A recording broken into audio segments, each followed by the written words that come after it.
সারা বছর লাল মাংস পরিমাণে কম খেলেও কোরবান এলে রেড মিট খাওয়ার পরিমাণ অনেক বেড়ে যায়। রেড মিট বলতে আমরা বোঝাচ্ছি গরুর মাংস, মহিষের মাংস, ছাগলের মাংস কিংবা ওটের মাংসকে।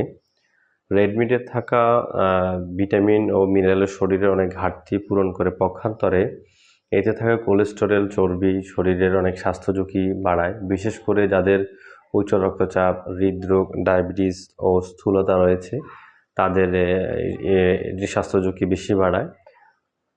তাই বলে কি রেড মিট খেতে পারবেন না? অবশ্যই খেতে পারবেন। বিশেষজ্ঞদের মতে সপ্তাহে 2 বেলা খাওয়া যেতে পারে। এটা যদি আমি আরও বিশ্লেষণ করি, সপ্তাহে প্রতি বেলায় যদি 2 বেলা হয়, প্রতি বেলা আপনার 2 পিস কিংবা 3 পিস মাংস খেতে পারবেন। মাঝারি সাইজের মাংস 2 থেকে 3 পিস খাওয়া যাবে, তাও 2 বেলা।